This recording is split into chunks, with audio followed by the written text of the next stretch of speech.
고린도 교회의 문제는 영적 지도자들을 따르는 분파주의에 있었던 것이죠. 그래서 베드로, 바울, 아볼로, 또 그리스도파 이렇게 네 파로 나눠져서 서로 극심한 분열의 양상을 이제 겪고 있는 것이 이제 교회의 큰 문제였습니다. 우리 한국 교회의 문제가 뭐냐? 이렇게 이제 한 가지만 꼽으라 그러면은 교회가 일치가 되지 않는다는 것이죠. 교회가 일치되지 않는 것은 이제 성도들이 일치가 되지 않는 것이고, 그 꼭대기에는 교회 지도자들이 일치가 되지 않기 때문에 교회 일치가 안 되는 거죠. 이게 이제 치명적인 약점입니다.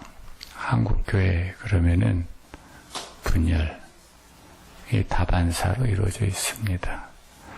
예수교 장로회, 이 이름으로 교단 활동을 하고 있는 총회가 수백 개니까요. 그 세계에 유례가 없는 이런 분열 양상이 일어나고 있는 것이 우리의 현주소입니다. 그렇기 때문에 이 고린도전서를 우리가 쭉 보면서는 어떻게 하면 하나님께서는 다시 교회를 하나 되게 하실 그 처방을 갖고 계시는가, 이제 그것에 관심을 가져야죠. 우리 공동체가 어떻게 하면 다시 하나가 될 수 있을까? 가정이 어떻게 하면 하나가 될 수 있을까? 이 민족의 그 고통의 지수 중에 가장 큰 건 뭡니까? 분열 아닙니까? 이 민족. 남과 북이 분열이 되어 있고, 동서가 분열이 되어 있고, 가진 자와 같이 못한 자가 서로 공존의식이 없지 않습니까? 이게 다 분열의 아픔이에요. 사도 바울은 그 문제에 대해서 오늘 본문 2장 전체를 통해서 그 답을 주고 있어요.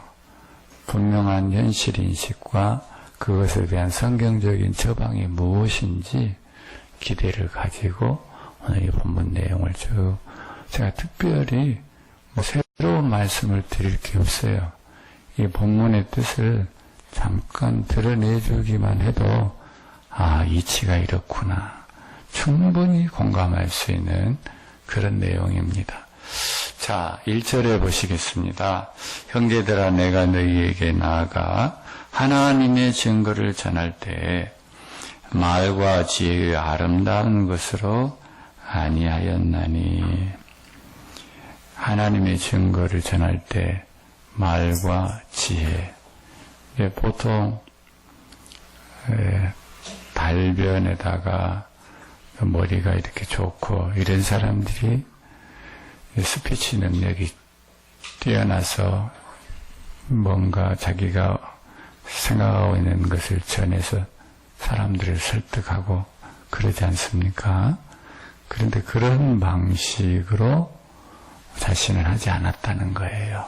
그러면 어떻게 해요? 2절에 내가 너희 중에 예수 그리스도와 그가 십자가에 못 박히신 것 외에는 아무것도 알지 아니하기로 작정하였습니다.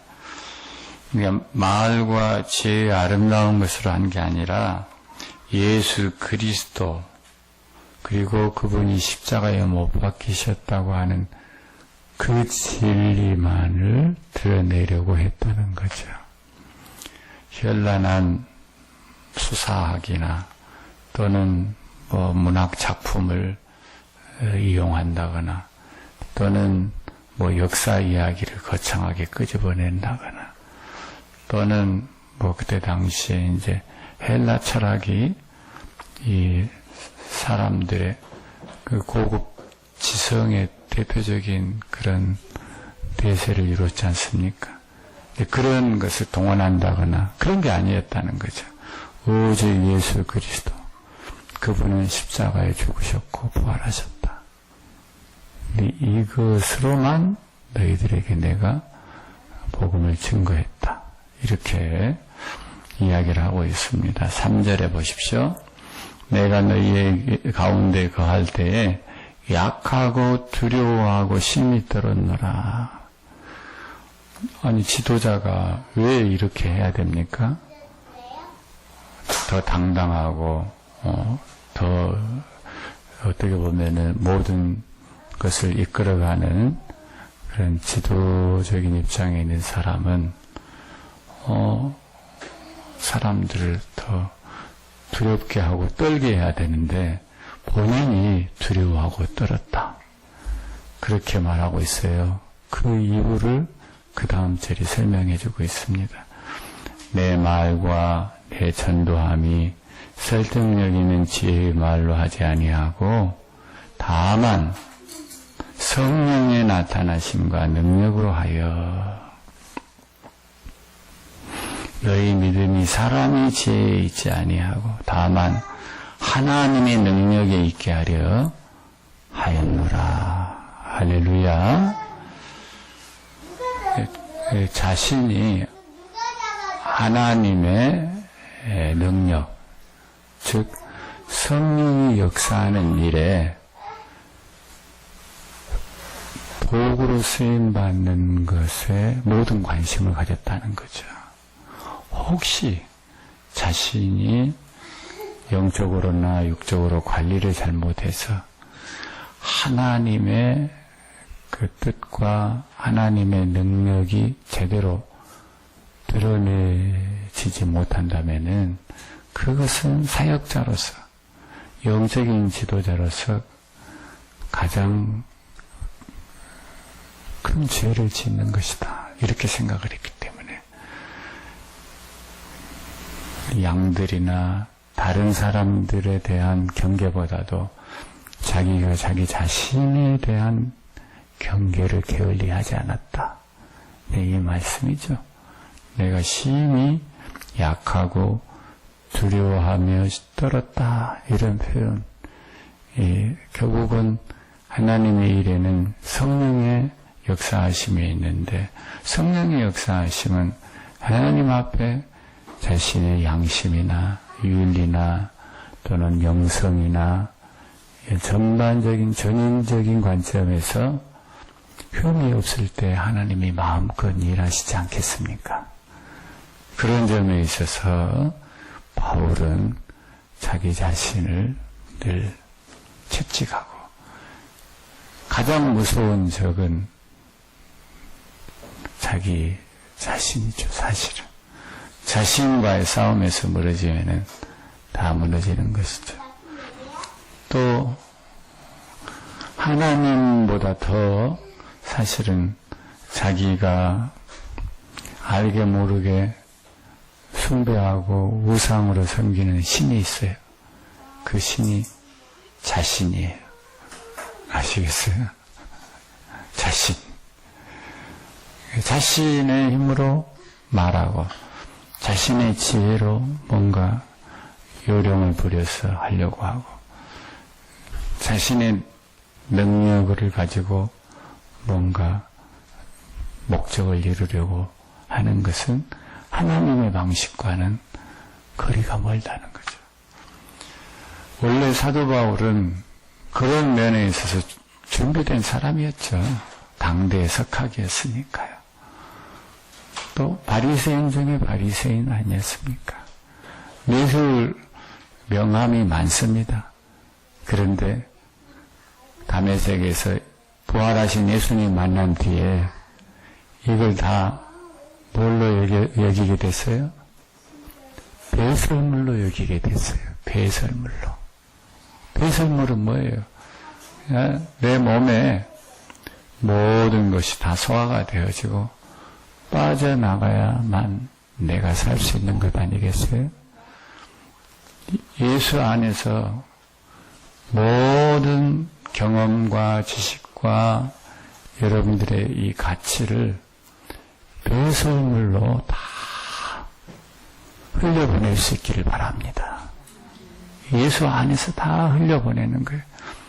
그래서 여러분들을 찌르면은 여러분들의 모든 생각과 여러분의 삶을 통해서 예수가 그리스도라고 하는 그 향기가 퍼져나올 수 있도록. 그래서 사도 바울도 처음에는 자신을 앞세웠던 사람인데 다메섹에서 예수님을 만난 뒤에 그가 앞을 볼 수 없었지 않습니까? 그래서 아나니아를 하나님께서 붙여주셔가지고 성령의 역사를 경험하게 하고 눈을 뜨게 하십니다. 곧바로 전도자의 삶을 사는 게 아니라 아라비아 광야에 가서 3년여 동안 훈련을 받는데 무슨 훈련을 받았겠습니까? 자기를 부인하는 훈련을 받은 겁니다. 하나님이 부르셔서 그냥 막 쓰는 게 아니라 자기를 부인하는 훈련을 시키는 거예요. 이 세상의 말과 지혜로 하나님의 일을 할 수 있는 것 아니구나. 하나님의 방식, 하나님의 능력, 그것은 바로 성령의 역사하심에 있구나. 이것을 체험하게 합니다. 그래서 그가 사명을 감당할 때, 이 고린도에서 누구를 만납니까? 브리스길라와 아굴라를 만나지 않습니까? 그래서 1년 6개월 동안 거기에서 말씀을 가르치게 되죠. 그래서 1년 6개월이 지날 때쯤에서 브리스가와 아굴라가 함께 떠나게 됩니다. 그 떠나서 전도 여행을 하는 중에 누구를 만나게 됩니까? 아볼로를 만나게 됩니다. 아볼로는 당대 최고의 신학자라고 보시면 됩니다. 근데 브리스길라 아굴라가 그의 설교를 들으면서 지식적으로는 완벽한 가르침이고 설교인데 뭐가 빠졌다는 겁니까? 성령의 역사, 성령의 능력이 느껴지지 않았던 것이죠.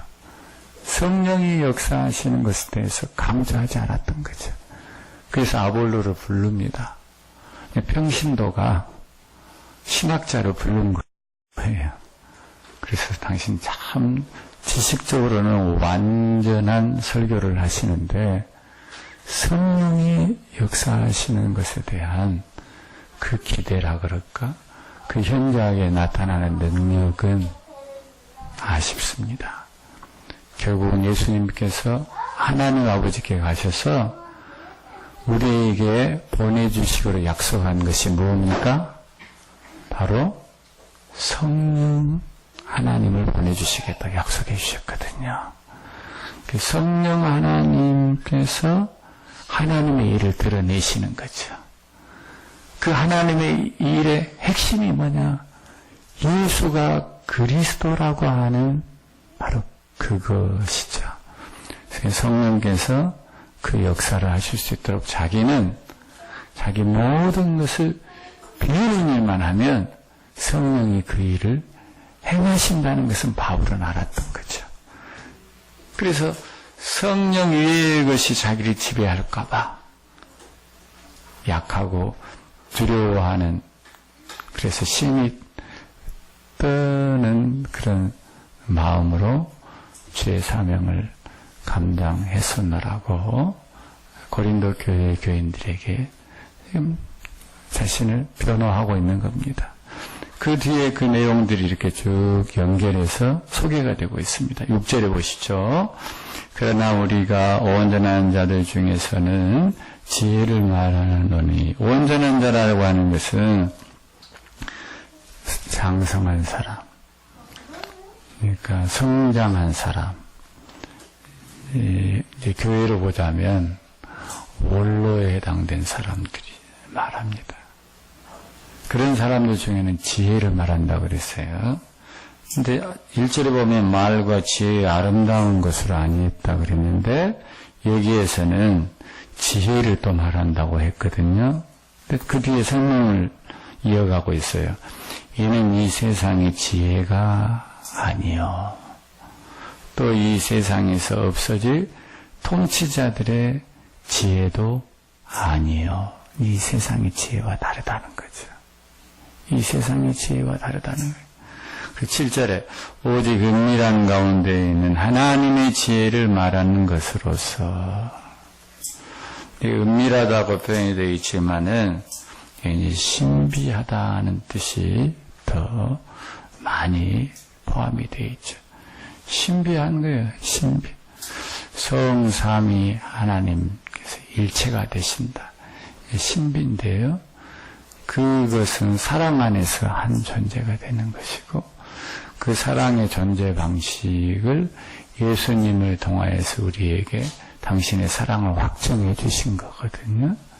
이게 바로 하나님의 신비한 지혜의 핵심이죠.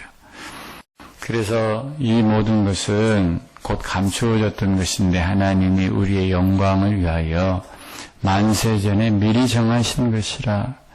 이 지혜는 이 세대의 통치자들이 한 사람도 알지 못하였나니 만일 알았더라면 영광의 주를 십자가에 못 박지 아니하였으리라 그랬어요. 오히려 헤롯 대왕은 예수님이 탄생했다는 소식을 듣고 동방 박사에게 너가 그 아기를 발견하거든 나한테 좀 일러달라. 왜 그랬겠어요? 죽이려고요. 태어났을 때부터 예수님은 죽임을 당할 뻔했어요. 나중에 결국은 빌라도라고 하는 그 당시의 권력에 의해서 죽임을 당했지만 빌라도가 죽인 것이 아니었죠. 당시에 종교 권력을 가지고 있었던 영적 지도자들의 이 선동에 의해서 민중들이 같이 예수를 십자가에 못 박게 한 거거든요. 이분이 그리스도라고 메시아라고 생각하고 깨달았던 지혜자가 있었다면 누가 이 예수님을 죽게 했겠느냐. 그렇게 지금 바울이 설명하고 있는 거예요. 아무도 그 하나님의 지혜를 알지 못했다. 심지어 누구까지도? 예수님의 12 제자까지도 그것을 몰랐다는 거죠. 그래서 9절에 기록된 바 하나님이 자기를 사랑하는 자들을 위하여 예비하신 모든 것은 눈으로 보지 못하고 귀로 듣지 못하고 사람의 마음으로 생각하지도 못하였다 함과 같으니라. 모르는 것이 당연할 수밖에 없죠.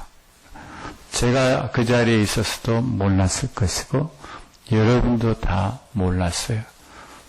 여러분도 역시 예수를 죽이자고 아마 소리 질렀던 한 사람 중이 아니겠어요?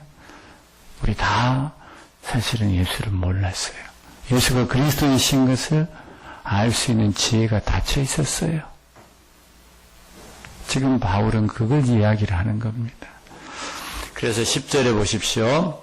그러면 그걸 어떻게 깨닫게 해주셨느냐? 10절입니다. 오직 하나님이 성령으로 이것을 우리에게 보이셨으니 성령은 모든 것 곧 하나님의 깊은 것까지도 통달하시느니라. 할렐루야. 하나님께서 하나님의 영을 우리에게 보내주셔서 그 일을 깨닫게 하셨다. 그래서 오순절 성령 강림 역사는 바로 우리의 그동안 보지 못하였던 것을 보게 하는 아주 상징적인 사건이 된 거죠. 그 이전의 제자들과 성령의 역사를 체험한 그 이후의 제자들과는 완전히 다른 사람이 됐지 않습니까? 예수를 부인하고 저주하고 떠났던 사람인데 성령이 역사하심으로 그 이후로는 예수님을 전하는 일에 자기의 생명을 걸었지 않습니까? 그건 뭐이겠습니까? 예수님이 그리스도라고 하는 사실을 성령님을 통하여서 확신하게 됐다는 겁니다.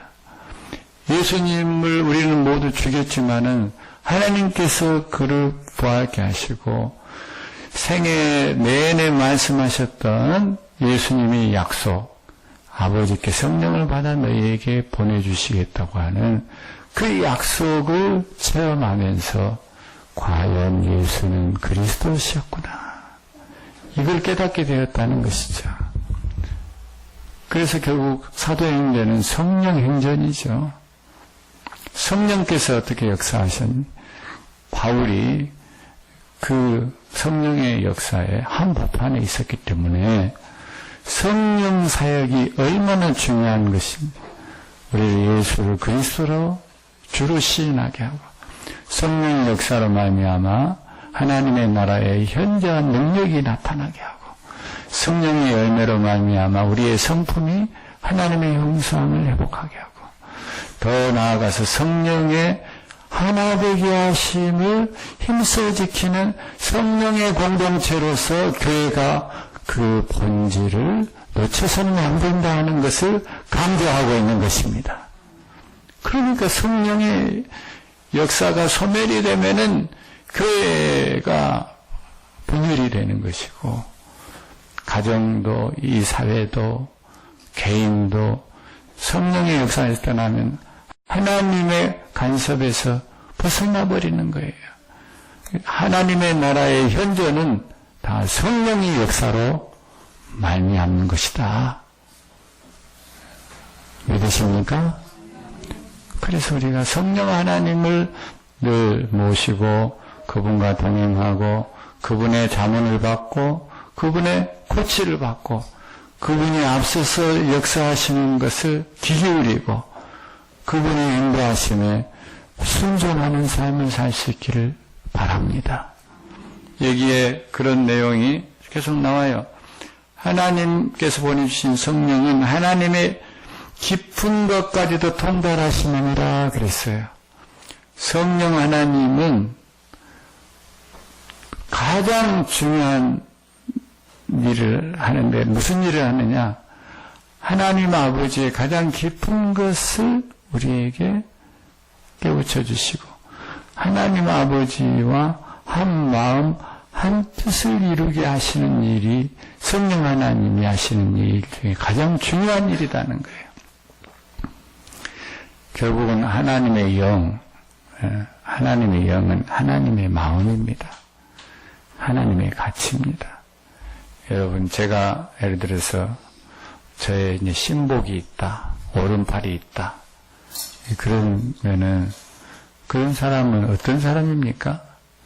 내 마음과 생각과 가치와 목적을 가장 깊이 이해하는 사람이 바로 내 오른팔이고 내 신복 아니겠어요? 그건 내 마음이에요, 결국은. 내 마음과 마음이 이어졌을 때 그에게 모든 것을 실어서 말 그대로 고난을 주고 책임을 부여해 주는 거거든요. 마찬가지예요. 하나님 아버지의 그 깊은 것을 통달하시는 성령 하나님께서 모든 능력을 위임하셔서 우리가 이 육체를 입고 있는 이 공간과 이 시간 속에 하나님의 하나님 되심을 드러내고 계십니다. 할렐루야. 그러니까 우리가 성령 하나님과 늘 교제하고 성령 하나님의 다스림을 받고 성령이 분명하게 우리에게 드러내시고자 하는 그 뜻을 밝히 깨달아 순종하는 것이 가장 중요하다는 것을 사도 바울은 몸소 실천했고 또 고린도 교회 교인들을 향하여서 너희들도 이 성령의 역사하심에 대해서 민감해야 되지 않겠느냐. 그렇게만 된다면 이 문제는 사실 아무것도 아니야. 말씀을 하고 있는 거죠. 자, 12절에 보십시다. 우리가 세상의 영을 받지 아니하고 오직 하나님으로부터 온 영을 받았으니 이는 우리로 하여금 하나님께서 우리에게 은혜로 주신 것들을 알게 하려 하심이라. 이게 하나님께로부터 온 것인지 세상으로부터 온 것인지 이 분별을 못한다 이거예요. 그런데 성령께서 역사하시면요. 예를 들면 지금 이 꽃 이름이 뭐예요? 성탄절 때 이렇게 하는? 예? 폴리세티아. 포인세티아. 참, 제가 이렇게 호사를 누려보기는 처음입니다. 아름답죠. 네. 이 꽃이 여기에 있습니다. 네, 이 꽃이 하나님께서 창조하셨고 하나님의 영광을 위하여서 이 강단에 또 올라와 있고요. 예수님을 탄생을 축하하는 그런 상징물로 여기에 자리를 잡고 있어요. 똑같은 꽃이지만 이 꽃이 다른 용도로 이제 쓰임을 받을 수도 있어요. 그렇다면은 이것을 우리가 똑같은 이 산, 자연, 또 모든 이런 사람들, 똑같은 사물을 보지만은 하나님의 깊은 것을 통달하는 성령이 역사하시는 마음으로 그 사람을 보고 모든 상황을 분석하고 또 사물을 이해하고 이런 사람이 있을 수 있고 그냥 보이는 것이 전부라고 생각하고 그렇게 판단하고 결정하는 사람이 있고 그렇다는 거예요. 하나님의 성령이 역사하는 사람은 하나님의 깊은 것을 통달하는 것을 힘입어서 하나님의 눈으로, 마음으로 인간을 바라보고 공동체를 생각하고 이 세상의 이 자연 모든 만물들을 하나님의 피조물로 보고 하나님의 훼손되어진 영광을 회복하는 일에 하나님의 아들들이 모든 피조물들이 단식하고 기다리고 있다. 그렇게 생각하고 모든 자연을 바라보고 달라요. 성령의 사람은 하나님 아버지의 마음과 합한 사람이 되어서 하나님 아버지의 뜻으로 모든 것을 해석할 수 있는 분별력을 갖는 사람이 되어서요. 그 분별력을 갖춰야 그 다음에 그 길을 갈 수가 있어요. 분별력이 없는 사람은 지도를 못 보는 사람인데 어디를 가겠어요? 그래서 성령의 역사하심 중에 가장 중요한 게 뭐냐? 이것이 하나님께로부터 온 것이냐 세상으로부터 온 것이냐를 분별하게 하는 것이다 이거죠. 왜? 성령은 하나님께로부터 온 영이기 때문에 성령 충만하게 되어지면 하나님의 마음과 가치와 목적으로 자신을 이해하고 이 세상 모든 사람에 대해서 모든 상황에 대해서 하나님의 차원으로 본다는 것이죠. 할렐루야. 그렇기 때문에 성령의 역사하심을 기대하는 일은 신앙 생활의 전부라고 해도 과언이 아니라는 거죠. 자, 그래서 13절에 이런 말씀으로 이어집니다. 우리가 이것을 말하거니와 사람의 지혜가 가르친 말로 하지 아니하고 오직 성령께서 가르치신 것으로 하니 영적인 일은 영적인 것으로 분별하느니라 그랬습니다. 이 코드가 맞아야 된다는 거죠. 육체는 육체의 일로, 영적인 것은 영적인 일로 다 분별하도록 되어 있다는 것이 14절에 육에 속한 사람은 하나님의 성령의 일들을 받지 아니하나니 이는 그들이 그에게는 어리석게 보임이요 또 그는 그것들을 알 수도 없나니 그러한 일은 영적으로 분별되기 때문이라 그랬어요. 그래서 15절에 신령한 자는 모든 것을 판단하나니 신령한 자라고 하는 것은 성령에 사로잡힌 사람을 말합니다. 자기는 아무에게도 판단을 받지 아니하느니라 그랬는데 아무에게도라는 말은 뭐냐? 자연인을 말합니다. 성령의 사람이 아닌 아직 성령의 역사를 체험하지 못한 그런 사람들에 의해서 하나님의 사람들은 판단받지 않는다는 거죠. 무슨 이야기냐? 이건 아나무인격으로 막 살아도 된다는 것이 아니라 차원이 다른 세계를 1차원적인 세계에 사는 사람이 4차원적인 것을 어떻게 판단하고 심판하겠느냐 그런 뜻입니다. 근데 문제는 성령의 사람으로 살아야 될 우리가 성령의 역사와 그 열매에 충실하지 못해서 1차원적인 사람들이 봤을 때도 별것 아니네 이런 손가락질 당하는 것이 문제지. 원래 교과서에는 하나님의 사람이 세상 사람에 의해서 판단받을 수 없는 수준의 그런 높은 차원의 삶을 살도록 우리는 부름을 받은 사람들입니다. 그렇기 때문에 참으로 이것은 우리들에게 귀한 특권임과 동시에 엄중한 책무가 있는 것이죠. 이 세상 사람을 오히려 우리가 판단을 해야지. 판단한다고 하는 것은 정죄가 아니라 이 세상 사람들을 향해서 하나님의 기준으로 이렇게 살아야 될 텐데 이 세상을 걱정을 해야 된다는 이야기예요. 그런데 요즘에는 어떻게 됐어요? 세상이 교회를 걱정을 하고 있어요. 교회가 이렇게 되면 안 되는데, 지도자가 이렇게 살면 안 되는데, 성도들이, 크리스찬들이 왜 사회에 나와가지고 이렇게 되냐? 교회는 교회밖에 모른다. 그래, 내가 아는 예수님은 없어. 오히려 세상이 교회 안을 걱정을 해주고 있지 않습니까? 이거 어쩌다 한두 교회 이야기가 아니고 너무나 보편적인 현상으로 나타나 있기 때문에 이건 심각한 문제죠. 중병에 든 거죠. 어떤 원인 때문에?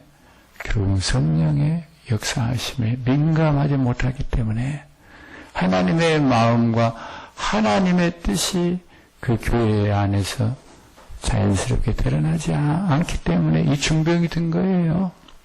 다른 게 아니에요. 그래서 16절 같이 보겠습니다. 누가 주의 마음을 알아서 주를 가르치겠느냐. 그러나 우리가 그리스도의 마음을 가졌느니라. 누가 주의 마음을 알아서 주를 가르치.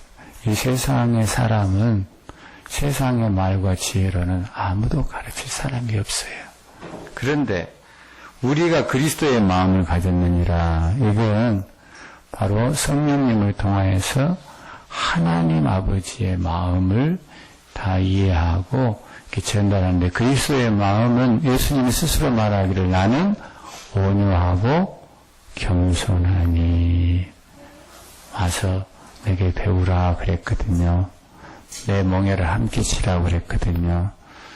그러니까 사도 바울이 지금 고린도 교회 교인들의 분열에 대해서 책망을 하되 온유와 겸손한 마음으로 예수님의 마음으로 이것을 바로잡으려고 지금 이 편지를 쓰고 있다고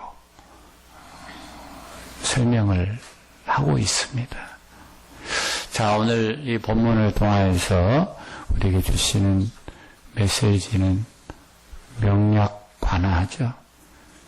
성령이 역사하시는 교회, 성령이 인도하는 대로 순종하는 그리스도인, 바로 하나님께서 기뻐하시는 거룩한 나라를 이루는 하나님의 방식이다. 아무리 화려한 언변과 지식과 인간의 경험과 세상에 그런 역할이 있다 하더라도 그것으로 하나님의 일을 대신할 수는 없다. 하나님은 하나님의 영을 통해서 하나님의 일을 일으키시고 감당하신다. 우리 천봉산영년교회가 성령의 공동체가 될 수 있기를 주의 이름으로 축원합니다. 기도하겠습니다.